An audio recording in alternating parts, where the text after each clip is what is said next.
Olá, meus irmãos, graça e paz. Aqui quem vos fala, vosso irmão em Cristo, o presbítero Gregório, trazendo mais um pedacinho do Maná dos Céus. Um pedacinho do Maná dos Céus, da qual nós estamos falando sobre o ministério de oração, o relacionamento do cristão com Deus. Esse poder de ministério de oração está disponível para todos os cristãos. Hoje eu gostaria de falar-vos acerca da oração do nosso Senhor Jesus Cristo, a conhecida oração da sacerdotal, da qual o Senhor Jesus ora para os seus discípulos, no capítulo 17 do livro de João. Veja bem como começa a mensagem. Jesus, levantando os olhos aos céus, disse: Pai, é chegado a hora. Glorifica o teu Filho, para que também o Filho te glorifique. Assim como lhe deste autoridade sobre toda a carne, para que dê a vida eterna a todo aquele que lhe tens dado. A vida eterna é esta: que te conheçam a ti como o único Deus verdadeiro, e a Jesus Cristo, aquele que tu enviaste. Eu te glorifiquei na terra, completando a obra que me deste para fazer. Agora, pois, glorifica-me tu, ó Pai, junto de ti mesmo, com aquela glória que eu tinha contigo antes que o mundo existisse. Manifestei o teu nome aos homens que tu me deste, era teus, e tu me deste e guardaram a tua palavra. Agora sabem que tudo quanto me deste provém de ti, porque eu lhe dei a palavra que tu me deste, e eles a receberam verdadeiramente e conheceram que saí de ti e creram que tu me enviaste. Eu rogo por eles, não rogo pelo mundo, mas por aquele que tens dado, porque são teus. Todas as minhas coisas são tuas, e as tuas coisas são minhas, e nele sou glorificado. Eu não estou mais no mundo, mas eles estão no mundo. E eu vou para ti, Pai Santo. Guarda-o no teu nome, o qual me deste, para que ele seja um, assim como nós. Enquanto eu estava com ele, eu o guardava no teu nome, que tu me deste, e conservei, e nenhum deles se perdeu, senão o filho da perdição, para que se cumprisse a Escritura. Mas agora vou para ti, e isto falo no mundo, para que eles tenham a minha alegria completa em si mesmo. Eu lhe dei a tua palavra, e o mundo odiou, porque não são do mundo, assim como eu não sou do mundo. Não rogo que o tires do mundo, mas que o guardem do maligno. Eles não são do mundo, assim como eu não sou do mundo. Santificam na verdade, a tua palavra é a verdade. Assim como tu me enviaste ao mundo, também eu os enviei ao mundo. E por ele eu me santifico, para que também eles sejam santificados na verdade. E rogo não somente por este, mas também por aqueles que pelas suas palavras hão de crer em mim, para que todos sejam um, assim como tu, ó Pai, eis em mim e eu em ti, que também eles sejam em nós, para que o mundo creia que tu me enviaste. E eu lhe dei a glória que a mim me deste, para que seja um como nós somos um.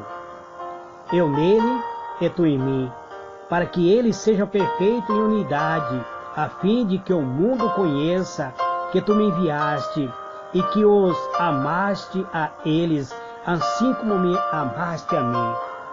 Pai, desejo que onde eu estou, estejam comigo também aquele que me tens dado, para verem a minha glória, a qual me deste, pois que me amaste antes da fundação do mundo.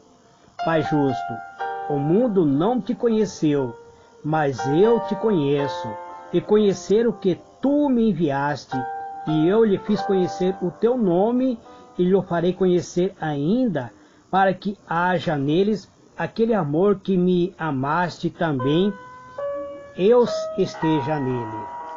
Muito bem, amados, gostaria de chamar a vossa atenção para a mensagem de hoje, falando sobre a oração sacerdotal, a oração do Senhor Jesus. A oração sacerdotal feita pelo Senhor Jesus no livro de João 17 expressa, amados, os sentimentos, pensamentos e vontade mais íntima do Senhor Jesus em relação aos seus discípulos. Ao estudarmos, ou seja, ao analisarmos este capítulo, veremos por quanto não somente revela que o nosso Senhor Jesus espera da sua igreja, mas também evidencia a importância da intercessão de um líder em favor daqueles que são liderados. Vemos aqui a oração por uma vida de comunhão que o Senhor Jesus faz pelos seus discípulos, que os discípulos tenham comunhão com o Pai. Ele deseja que seus discípulos tenham um relacionamento com Deus. No seu último momento de vida, o Senhor Jesus demonstra em suas palavras dirigidas ao Pai o seu anseio para que os discípulos aprofundassem o conhecimento dele referente a Deus. Só conseguimos nos relacionar intimamente com alguém a quem conhecemos, amados, de modo profundo, como o profeta Oséias recomenda: conheçamos e prossigamos em conhecer o Senhor. Oséias 6, verso 3. Então, amados, as Escrituras revelam o caráter de seu autor, o seu mais profundo anseio para os homens.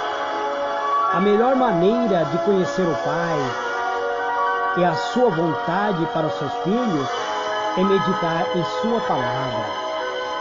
A lei do Senhor é capaz de ensinar, redarguir, corrigir, instruir em justiça. É isso que o apóstolo Paulo explica ao Timóteo, no livro de 2 Timóteo 3, verso 16. Bem como produzir alegria, a qual Jeremias explica do capítulo 15, verso 16. E também nos traz prosperidade ao termos intimidade com Deus. E nos dá a possibilidade de herdarmos a vida eterna. João 6, verso 63, Hebreus 4, verso 12. Vemos aqui que precisamos ter uma vida íntima com Deus que glorifique a Deus.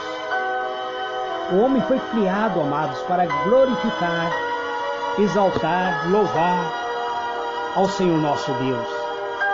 Isso está bem claro no livro de Isaías 43, verso 7. Isaías explica isso, que o homem foi criado para louvar e glorificar a Deus. Então nós vemos que a oração que o Senhor Jesus faz a favor dos seus discípulos, uma oração que leva até a presença de Deus o pedido a favor dos seus discípulos. Jesus, enquanto esteve na terra, ele viveu para glorificar a Deus em todos os seus atos.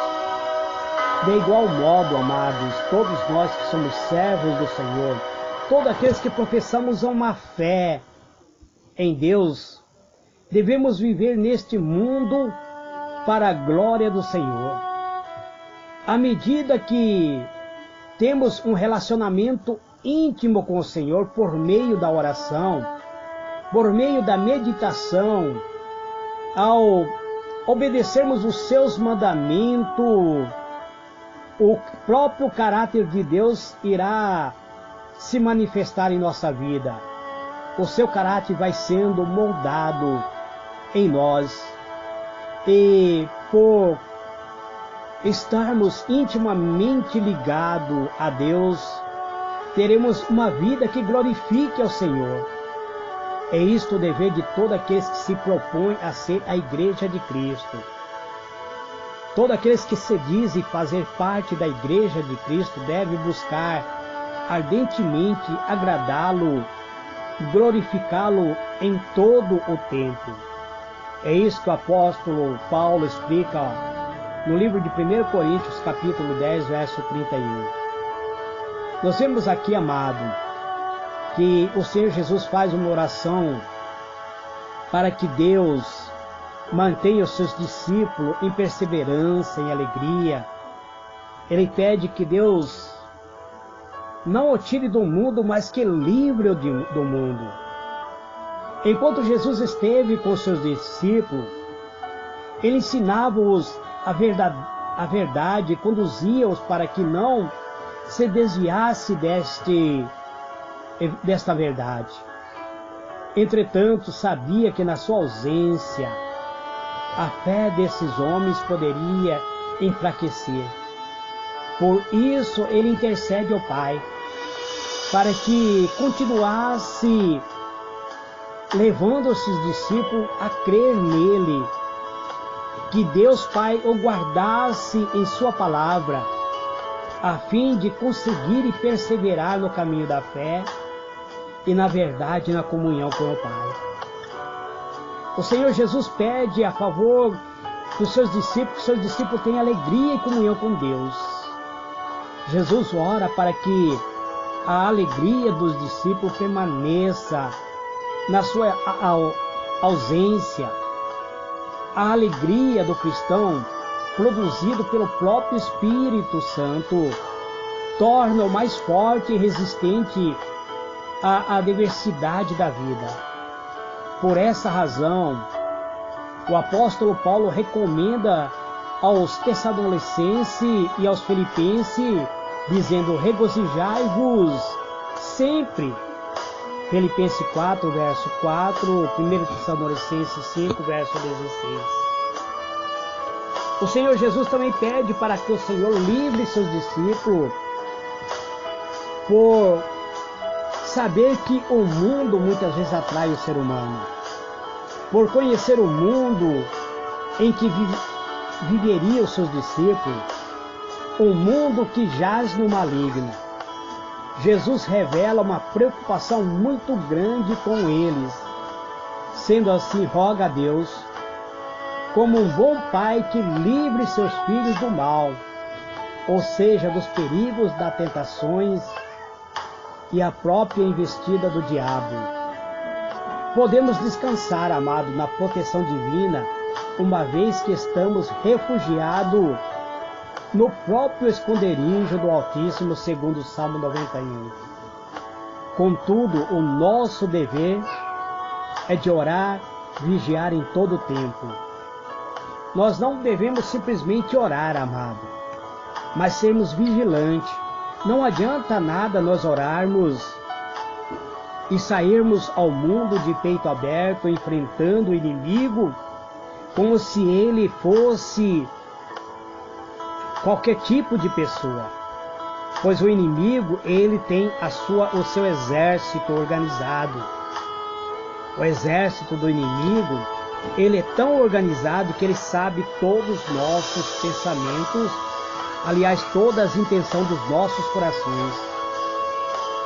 Jesus suplicou a Deus que santificasse seu Filho. Ao longo de toda a Bíblia, amado, observamos que o Senhor Jesus sempre requereu de seu povo separação total do mundo e do pecado, a fim de adorá-lo e servi-lo. Esse é um processo natural, porquanto a preocupação dos cristãos não deveria ser envolver com nada que tivesse neste mundo, amado. Mas nós temos visto, amado, que no primeiro século os cristãos eram odiados pelas pessoas. Havia uma ferrenha perseguição, porque as pessoas professavam uma fé. Agora, amados, os cristãos se tornaram... no primeiro século nós éramos chamados simplesmente de herege. Éramos chamados simplesmente de povo não benquisto. Mas depois da reforma, nós passamos a ser chamado de protestante. E com o passar do tempo, deixamos de ser chamado de protestante para sermos chamados de evangélico. E nesses últimos dias deixamos de ser chamados de evangélico, amados, para sermos chamados de gospel. Agora existem os pastores gospel, os cantores gospel, fazem show, arrecadam dinheiro, mas alma mesmo você não vê chegar ao altar do Senhor. Pessoas deixaram a fé, amados, abandonaram a fé. E o Senhor Jesus orou que nós tivéssemos a vida no altar, amado. Em sua oração, Jesus ressalta a unidade existente entre Ele e o Pai. O Pai, o Filho e o Espírito Santo são pessoas divinas, são distintas, mas são um na sua essência. Vivem em perfeita unidade. Cristo anseia que seu corpo, ou seja, os ramos que germinaram dele, seja um corpo vivo, da qual modo seja unido e essa virtude seja conquistada e conservada por meio de um andar em espírito. Devemos analisar, amados, se nós quisermos receber aplauso do mundo, nós estamos negando a fé, estamos nos afastando da fé, estamos deixando de sermos chamados de servo de Deus para sermos chamados de gospel. E isso não produz fruto. Precisamos frutificar, produzir fruto espiritual. Assim como Deus enviara o seu amado Filho ao mundo, Jesus foi enviado ao mundo para salvar o mundo. E Jesus enviou os seus discípulos a fim de que produzisse fruto permanente. Aquele que está em Cristo, que é a videira verdadeira, naturalmente produzirá fruto da mesma espécie, da mesma essência. Não há como produzirmos outro fruto que não seja o fruto da videira. Se nós estamos produzindo um fruto estragado, um fruto que não tem vida, amados, então nós estamos mortos espiritualmente. E aquele que está morto espiritualmente não tem comunhão com o Pai. Jesus fez uma oração por mim e por você, uma oração intercessória que o Senhor Jesus fez no capítulo 17 do livro de João. Revela sobretudo o seu anseio por uma igreja que desfrute de um relacionamento, de uma profunda comunhão com o Pai. Reflita nisso, amado irmão, reflita nisso, minha irmã, que precisamos ter em nosso caráter a própria essência de Deus, que devemos buscar o caráter que santifica a nossa vida. Deus, Ele nos ama e Ele anseia que nós venhamos viver uma vida que produza fruto, não fruto estragado como muitas pessoas estão produzindo. Presbítero Gregório, não tem igreja, amados, já vivo falando isso. Eu sou pregador porque eu amo a palavra de Deus. E ao amar a palavra de Deus, eu analiso certos comportamentos do evangélico que estão se tornando popular, que vive na mídia, em constante recebendo aplauso do mundo. E o mundo deveria nos desprezar, não nos amar.